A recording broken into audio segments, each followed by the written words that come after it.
Governor Greg Abbott has announced the construction of a base camp for nearly 2,000 soldiers on the southern border. That camp will be in Eagle Pass, a sign of a more permanent Texas law enforcement presence. Fox 4's Stephen Dial joins us now with details on how the base will be completed. Stephen. Texas military officials say 300 beds will be in place by April, and this is just a sign that the Operation Lone Star resources are not going away anytime soon. This 80-acre field in Eagle Pass near the Rio Grande River will become a base camp for the Texas Military Department, a physical show of the planned longevity of Operation Lone Star. It's going to consolidate our forces. Again, as opposed to being scattered around many different places across this region, they will be operating out of one place. It will amass a large army in a very strategic area. Governor Greg Abbott made the announcement Friday. Eagle Pass has been ground zero for the Operation Lone Star response. It also has been used as a political backdrop in response to the surge in illegal migrant crossings. Soldiers have been spread out during the operation, staying in border city hotels. While Abbott did not give a price tag, the legislature has allocated more than $5 billion for border security operations. What's being incurred already in all these hotel rooms and other locations where the Guard are staying is going to be more expensive per person than what it's going to cost to house the Guard here. Texas is in multiple legal fights with the federal government. The highest profile case involves Shelby Park, next to the construction site for the base camp. The Supreme Court ruled in favor of the White House in a dispute over Border Patrol access to the park after Abbott closed it to the public. The governor says his plan are already making a difference. This will organize substantial forces also to expand the razor wire barriers that are going up.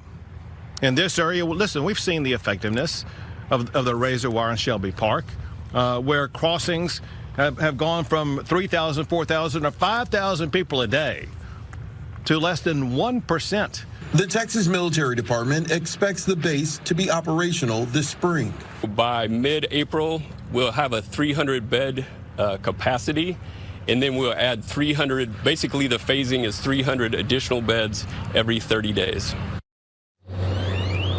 Now, Operation Lone Star has been faced with some mental health issues and concerns. The Texas Military Department says that they will be able to also centralize their psychological resources for those soldiers, and Governor Abbott believes having a central location, in his words, will boost morale. Yeah. Well, if the bumbling Biden administration thought this was a stunt, or if that Greg Abbott was bluffing, well, they are now in for a very, very rude awakening. What you just heard there was confirmation that Texas is indeed building a military base at the southern border at Eagle Pass. This is the Texas Military Department, right? That's Texas's own military. A lot of people don't realize that Texas actually has its own military, a military that's constitutionally answerable only to the governor of Texas. It's off limits to the president of the United States, unlike, say, the National Guard. The Texas Military Department, the TMD, is already beginning construction of a Texas military base on 80 acres of land along the Rio Grande that will house up to 1,800 Texas National Guard soldiers as well as TMD soldiers, with the ability to accommodate an additional 500. Gang, this is amazing stuff. Gang, if you're a regular to this channel, then you know how I feel about government and our financial system. So it's no secret I'm a big believer in diversifying your money with precious metals like gold and silver. But when it comes to buying precious metals, you need the right company in your corner. That's why we partnered with the top-rated precious metals company, Goldco, because reputation matters. Goldco is a 6-time Inc. 5000 winner, 2022 Company of the Year, and they've helped people like you and me place over $2 billion in gold and silver. And right now, they're offering my supporters up to $10,000 in bonus silver when opening up a qualified RA account. This is your opportunity to protect yourself from our out-of-control, corrupt government. So don't pass it up. Click on that link below right now and take action today. This is absolutely an extraordinarily bold move on the part of Texas forces. who continue to overtly and frankly brutally challenge the federal forces of the bumbling Biden administration, many of whom have reportedly flipped on Biden. They've turned on him. You've seen this, the Border Patrol Union. It's the largest union of U.S. Customs and Border Patrol agents. A couple of weeks back, they posted a message on X, right, formerly known as Twitter, that expressed their total and unwavering support of Texas Governor Greg Abbott and what's called Operation Lone Star, which is the operation he put into effect. It's an executive order from Austin, from Abbott, to secure the border with Texas officials, Texas forces, and push out any federal forces that try to get in their way. And what we're finding here is that the Border Patrol Union put up a tweet that basically declared their allegiance to the special operation of the Texas officials. And it was a defiant message, and it suggested that rank and file Border Patrol agents are simply not going to comply with the bumbling Biden administration order that would require them to go against their fellow Texas law enforcement agents and National Guard. And it is, without question, one of the most brazen acts of defiance against bumbling Biden, and a demonstration of just how powerless, just how ultimately impotent he is becoming. Now, thus far, I think the standoff between Texas forces and Biden's federal forces appears to be totally and completely one-sided. In other words, Texas forces have not given up an inch on the border. They're not allowing any federal agents or troops anywhere near the border. In fact, we've got video of federal forces being turned away, and they're basically, and again, I think they are it's voluntarily is a wrong term. It's almost like they're just kind of playing a game like, oh, darn, do we have to turn away? In other words, they fully support Texas forces and what they're doing. They don't want all these massive illegal immigrants coming in by the millions a year. Texas forces have taken over Shelby Park in Eagle Pass. I mean, you need to let this hit you.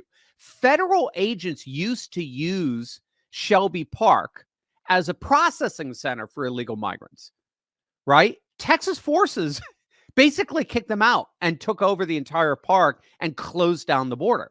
There is no longer a processing center there. There is now, as we're seeing increasingly, a military base going up there. And now they're building a full-blown military base to house upwards of nearly 2,000 troops to be ready at hand for whatever needs arise at the border. Now, make no mistake, what we really are seeing here, big picture, is nothing less than absolute and total MAGA victory. This, make no mistake, is a MAGA superstate rising up within our nation. Our nation, in many respects, it's a nation within a nation, as it were. And we've talked about this before. But as we're becoming increasingly politically divided between blue states and red states, and more accurately, red counties versus blue counties. Red counties are about 80% of counties. Blue counties are a mere 20%. They tend to be coastal and very regionally specific, with the exception of some New Mexico counties and Colorado counties. But otherwise, the map of the United States is solid red. It's solid red. And we've had a study that found that in 2008, 60% of our counties were red. About 40% of the counties were blue in terms of land mass, in terms of how land mass works out. As of today, it's now 80% red, 20% blue. Blue has been cut in half. They basically all fled to the coastal elite cities, cosmopolitan centers and the like. And so what we're seeing, in effect, is a kind of MAGA superstate that's rising up that transcends blue states. It's actually, so if you think about all of Oregon's eastward counties, for example, I forget how many counties are in Oregon. Is it 24, 25? Let's say it's 25.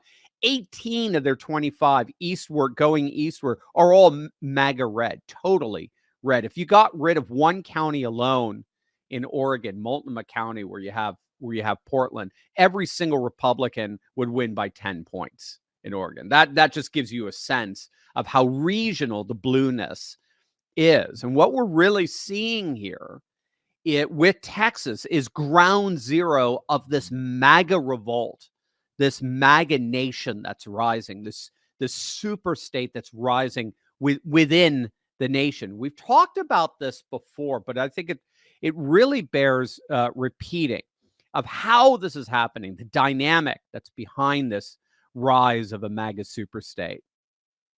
One of the key signs of how a larger state basically collapses in terms of its power, like we saw with the Soviet Union back in 1999. Scholars have studied that. How have nations imploded and then another nation rise up in its place? And what they found is that there does seem to be a pretty consistent pattern in that states first collapse geopolitically before they collapse domestically. In other words, scholars have noted states that ultimately end up fragmenting internally actually first fragment outwardly, in that they lose their international prestige, which then in turn causes them to lose their internal domestic power. And so what we saw in the Soviet Union was that their internal collapse was actually preceded a few years prior by their collapse around their frontiers, like in Eastern Europe in 1989 and Afghanistan. And what happened then is that a chain effect took place because of these losses of territory and region in Eastern Europe and Afghanistan, such that the loss of that territorial external power in the frontiers ended up affecting the balance of power internally inside the nation proper, the union proper, as it were, such that the power center ended up getting tipped away from Moscow, or away from the Politburo, and more towards reformers like Boris Yeltsin and others who vied to take away power from the Politburo. And so I think what we're seeing here is that the radical and obvious weakness of the Biden administration that we first saw demonstrated internationally, right, beginning with the botched August, 2021 Afghanistan withdrawal debacle, and then followed up in 2022 by the total humiliating failure in Ukraine. And then the ongoing snubs that the Biden administration has been getting from China and from OPEC countries like Saudi Arabia. This all seems to be the catalyst in the eventual demise of Washington, D.C.'s power over Texas, and this growing red state coalition that's challenging Biden's imploding power and reasserting their own state sovereignty in a way that is looking akin to a massive MAGA state, a unified red conglomerate, as it were, in the midst of our nation. So the good news here with this move by Abbott in building a military base, literally, with the Texas Military Department at the southern border. The good news here is that we're seeing red state governors like Greg Abbott, frankly, no longer waiting for the federal government to get its act together, which is a waste of time because the federal government, as we're finding, is becoming more and more kabuki theater. The technical term is virtual politics, where we're increasingly finding out, as Tucker's interviews are exposing literally every week more and more, that they're all controlled by donors. They're all controlled by deep state.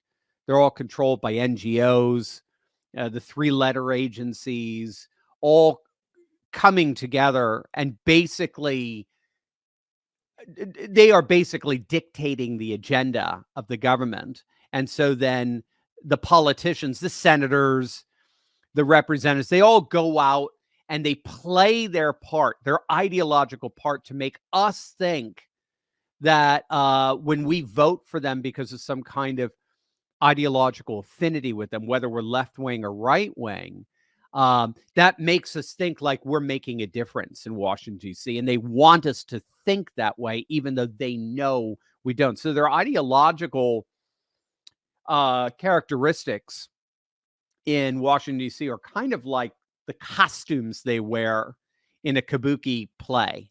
They're not real. There is no ideology in D.C. It's all power. It's all money. It's all the military-industrial complex. We all know that now.